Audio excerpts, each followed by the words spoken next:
देखिए बच्चों, लगभग 3 दिन से हम परिमय कर रहे हैं। फिर एक नई परिमय आ गई। चक्रीय चतुर्भुज के, फटाफट साथ साथ लिखते चलो।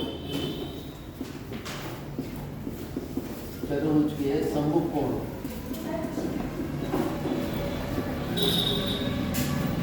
समपूरक, बहुत जल्दी लिख रहा हूँ मैं, पूरी किताब में आपके पास ये परिमय लिखी हुई है, ठीक है। पेज 146 पर परिमय 9 लिखे, और कुछ पुरानी किताबें हैं उसमें परिमय कौन सा नंबर 10.1 219 पुरानी किताबों में, और 146 पेज पे नई किताब। चक्रीय चतुर्भुज के सम्मुख कोण संपूरक होते हैं। संपूरक का अर्थ होता है ऐसे कोण जिनका योग 180 होता है। बात समझ आ गई? यानी चक्रीय चतुर्भुज के सम्मुख कोणों का योगफल 180 डिग्री होता है। चलो इसे सिद्ध करते हैं। क्या ज्ञात है हमें? केवल एक वृत्त ज्ञात है। जिस वृत्त पर 4 बिंदु स्थित होंगे तभी चक्रीय चतुर्भुज बनेगा। क्यों? वरना बन ही नहीं पाएगा। और ऐसे बिंदु जो वृत्त 4 बिंदु वृत्त पर स्थित हो चक्रीय बिंदु कहलाते हैं। तो हमें ज्ञात है कि A, B, C तथा D कैसे बिंदु हैं? चक्रीय बिंदु। चक्रीय बिंदु की परिभाषा समझ गए हो कि अगर कोई बिंदु वृत्त पर स्थित है 4, उनको क्या कहते हैं हम? चक्रीय। अगर इन चक्रीय बिंदुओं को मिला दें क्रमानुसार क्या बन जाएगा? चक्रीय चतुर्भुज बनते हैं।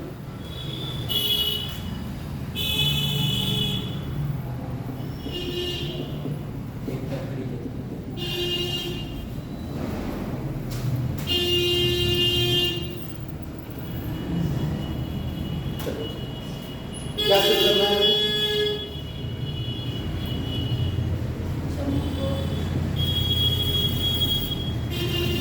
सिद्ध करना है कोण A प्लस कोण C बराबर 180 या कोण B प्लस कोण D बराबर 180।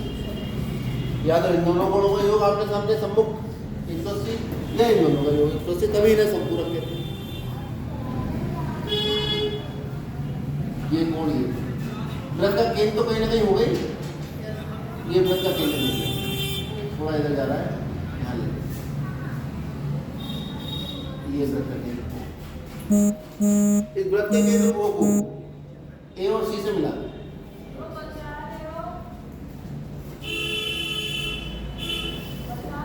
रचना।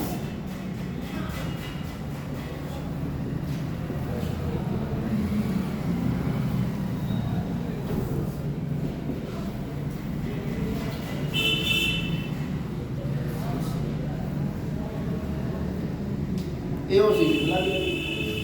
जैसे हमने A और C से मिलाया, ये केंद्र बनने वाला कोण हो गया इस AC चाप द्वारा, और इस AC चाप द्वारा ये परिधि में बनने वाला कोण है। और केंद्रीय कोण परिधि में बने कोण का दुगना होता है। उत्पत्ति शुरू कर देते हैं फटाफट यहीं से। कोण A और C दुगना होगा किसका? कोण। बात समझ आई? ये वृत्त का चाप है AC, इस चाप के अंत बिंदु को मिला दिया केंद्र से, तो ये चाप द्वारा AC चाप द्वारा केंद्र बना कोण, और A शेष भाग हुआ, इस शेष भाग को बिंदु D लिया, उसको A और C से मिला दिया, तो ये चाप AC द्वारा शेष भाग के किसी बिंदु पर बना कोण हुआ, ये इंस्क्राइब्ड एंगल हुआ। तो केंद्र बना कोण परिधि में बने कोण का देखिए। फिर मैं केंद्र बना कोण चाप द्वारा केंद्रीय कोण परिधि पर बने कोण का दुगना। चलिए, अब इसी प्रकार ये वाला कोण भी तो है। ये कौन सा चाप बना रहा है? ये वाला, इधर वाला चाप ADC द्वारा केंद्र पर बना।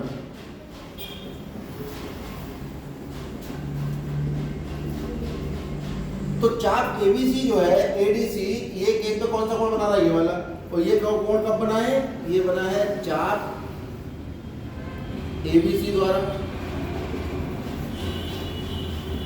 केंद्र O पर बना कोण, पत्ती है, केंद्र O पर बना कोण AOC दुगना होगा ADC। और ये है चाप ADC द्वारा केंद्र बना कोण, और ADC चाप कौन सा कोण बना रहा है? AOC। ये AOC 180 से ज्यादा है, इसलिए इसके पीछे लिख देंगे हम REF, रिफ्लेक्स है। REF उस कोण के पीछे लिखते हैं जो 180 से ज्यादा है। ये समझ जाना, क्योंकि ये भी AOC है और ये भी AOC, दोनों एक दूसरे से अलग कैसे होंगे भाई? एक के पीछे REF लिखा है रिफ्लेक्स एंगल, और एक के पीछे नहीं लिखा है। जिसके पीछे नहीं लिखा वो 180 से कम है, और जिसके पीछे लिखा है वो 180 से।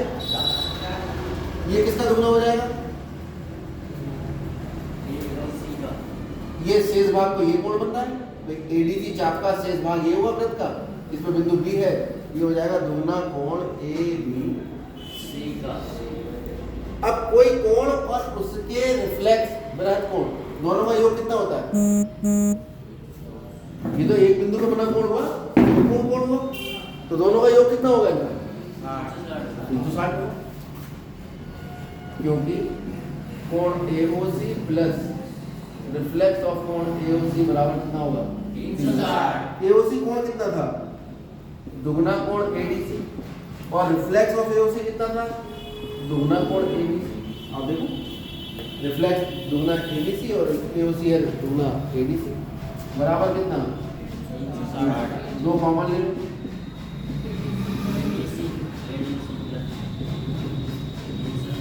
कितना है?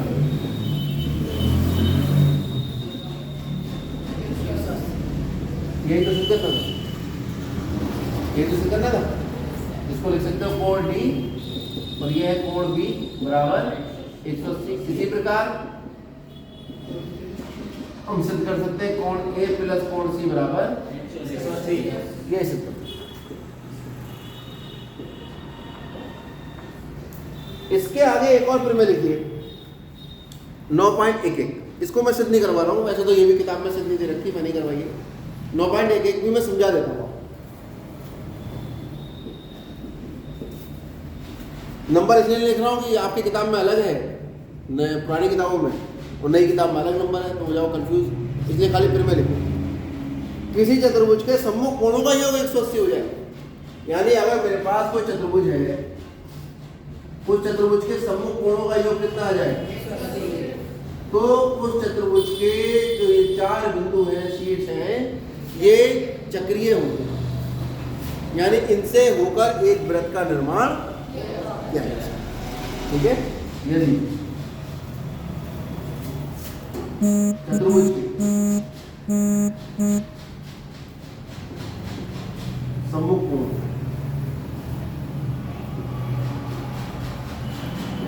कोणों का योग 180 डिग्री हो, तो शीर्ष, इसके शीर्ष,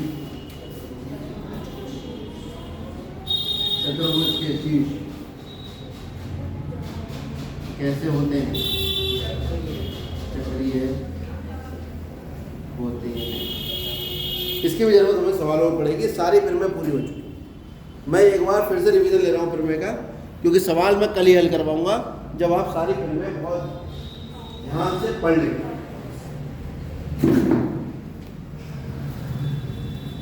देखिए, पहली प्रमेय आपको बताई गई कि यदि कोई वृत्त है और वृत्त का केंद्र है और ये जीवा है, तो वृत्त के केंद्र से जीवा पर डाला गया लंब जीवा को क्या करता है?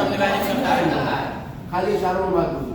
नंबर 1, अगर OC लंब है AB पर, तो AC बराबर C।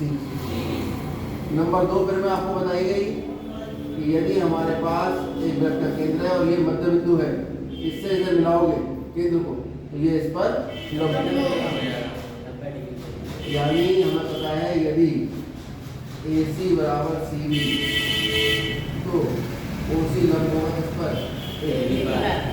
तीसरी प्रमेय हमें बताई गई यदि हमारे पास एक वृत्त है, उस वृत्त में एक चाप है, उस चाप द्वारा केंद्र पर अगर कोई कोण बन रहा है, और वृत्त के शेष भाग में कहीं भी अगर हम कोई बिंदु लेते हैं, उसको अगर हम चाप से जोड़ दें तो वो कहलाएगा चाप द्वारा परिधि में बना कोण। तो केंद्र में बना कोण परिधि में बने कोण का दुगना होता है। कोण AOB जो केंद्र में बना कोण है वो दुगना होगा कोण APB। ये कोण ये भी हो सकता है। इसके बाद अगली बात आपको बताएंगे कि अगर हमारे पास एक वृत्त है और इस वृत्त में हमारे पास एक ऐसी जीवा जो केंद्र से होकर जा रही है, उसे हम व्यास कहते हैं। तो वृत्त दो भागों में बट जाता है, द्वितीय भाग अर्धवृत्त कहलाता है। तो अर्धवृत्त में स्थित किसी भी बिंदु पर अगर हम व्यास के शुरू से मिलाएं, ये कोण हमेशा कितने डिग्री होता है? 90। यदि AB व्यास है तो कोण APB बराबर होगा 90 डिग्री। ये आपकी चौथी फ्रीक्वेंसी। पांचवी फ्रीक्वेंसी कुछ इस तरह से थी कि अगर हमारे पास एक वृत्त है और वृत्त में हमने एक दो बिंदु ले लिए, इन्हें मिला दिया, ये क्या बन गया? वृत्तखंड। और ये कौन सा वृत्तखंड है? लघु। ये है दीर्घवृत्त। तो फ्रीक्वेंसी ये थी कि एक ही वृत्तखंड के जितने भी बिंदु होंगे उन सभी बिंदुओं को अगर मैं जीवा से मिलाऊंगा, यानी जीवा द्वारा अंतरित कोण होंगे, यानी कि एक ही वृत्तखंड में स्थित कोण कहलाते हैं। क्या कहलाते हैं? एक ही वृत्तखंड में स्थित कोण। ये सारे कोण आपस में बराबर। इसकी प्रक्रिया ये भी हो सकती है, बिंदु यहाँ पे हो सकती है। तो अगर AB को P2 से मिलाओगे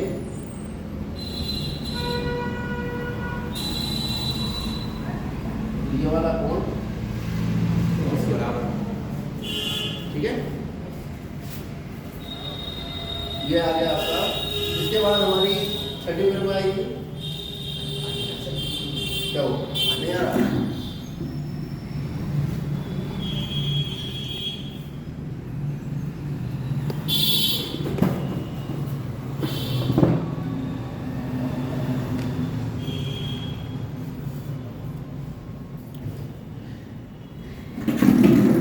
ये फिर मैं यही वाली है जो आज बताई कि अगर हमारे पास एक वृत्त है, उसमें 4 बिंदु स्थित हैं, चारों बिंदुओं को आपस में मिलाया जाएगा तो एक चक्रीय चतुर्भुज बनेगा। और चक्रीय चतुर्भुज के आमने सामने के कोण जो होंगे बराबर, उनका ये होगा बराबर होता है। तो ये सारे फिर मैं आपको अभी एक साथ पहले एक कागज पे लिख लेनी है। खाली फिल्म की हेडिंग लिखेंगे, चित्र बनाएंगे, दिया है और सिद्ध करना। ये जो मैं लिखता हूँ ये दिया है होता है, और जो बाद में लिखता हूँ वो सिद्ध करना। सिद्ध तो मैंने सभी करवाई। तो आप इन फिल्मों को पहले सबको एक कागज पर लिख लीजिए, जुड़िया निकाल लीजिए बाहर, क्योंकि जब हम सवाल करेंगे तो इन सभी फिल्मों की हमें आवश्यकता पड़ेगी, जितनी भी हमने अभी तक सिद्ध करवाई। तभी आप सवालों को समझ पाओगे। फटाफट करिए अभी काम।